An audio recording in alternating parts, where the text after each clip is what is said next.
The title of this animal fantasy is Farfallina and Marcel. It is written and illustrated by Holly Keller. The rain fell all morning. It splattered on the pond and splashed on Farfallina's leaf. She found a dry spot and ate it. "Hey," said a little voice, "you're eating my umbrella." Farfallina peered over the edge. A small gray bird was huddled underneath. Farfallina liked his soft feathers and his gentle eyes. "I'm Farfallina," she said, and she slid down to the ground. "My name is Marcel," said the bird. He liked Farfallina's smile and her pretty colors. The rain turned to drizzle and Farfallina wanted to play. "I'll hide and you find me," she said. Marcel agreed. Farfallina hid under a fern close to the ground because she knew that Marcel couldn't climb. "Now I'll hide," said Marcel when he found her, and he hid right behind the tree because he knew that Farfallina moved slowly.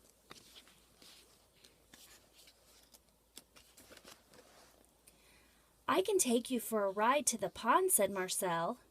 Farfallina inched her way up to Marcel's back. "You tickle," said Marcel, and he slipped into the water. Farfallina giggled. "There's so much to see," she said. Farfallina and Marcel played together every day. They liked the same games and they liked each other.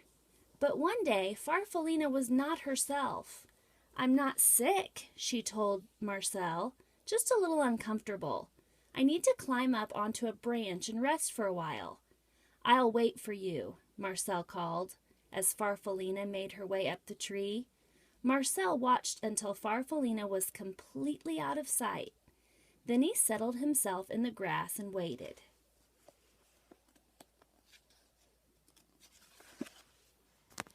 Night came and then morning, but Farfallina didn't come down. Marcel called to her, but she didn't answer. He was very worried and terribly lonely. Weeks went by. The afternoons grew longer and warmer, and Marcel went to the pond. He went back to the tree every day to look for Farfallina, but she was never there. After a while, he gave up. At the top of the tree, Farfallina was snuggled in a blanket of glossy silk. She was growing too.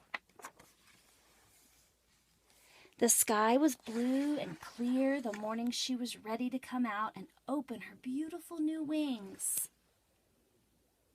She had no idea how long she had been up in the tree, and she floated down to find Marcel. "I'll just wait," said Farfallina when she didn't see him, and sat on a flower. Night came and then morning, but Marcel wasn't there. Farfallina was tired and confused. She fluttered around a bit and went to the pond. The pond was glassy smooth except for the ripples made by a large, handsome goose who was swimming in solitary circles. Farfallina shivered with disappointment. She went to the pond every day to look for the small gray bird named Marcel, but he never came. One morning, the goose stopped his silent rounds and spoke to her.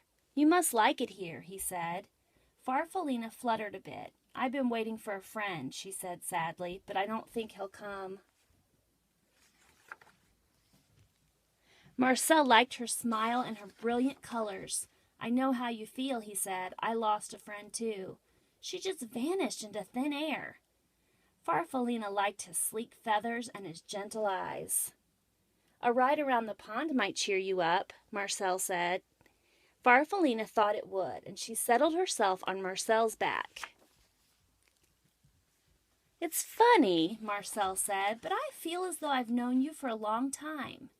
"I was just thinking the same thing," said Farfallina. "My name is Farfallina. What's yours?" Marcel stopped suddenly. He beat the water with his strong winds. Then he swam round and round and round. "It's me, Farfallina," he shouted. "It's me, Marcel. Is that really you?" "It is," Farfallina shouted back. They looked at each other and laughed. By evening, they had explained everything, and they fell asleep smiling at the stars. Farfallina and Marcel spent the rest of the summer playing just as they had before. Marcel was careful not to fly too fast because he knew that Farfallina couldn't keep up. Farfallina didn't hide in the flowers because she knew Marcel would never find her. And when the leaves on the trees around the pond turned red and gold, they decided to go south together. The end.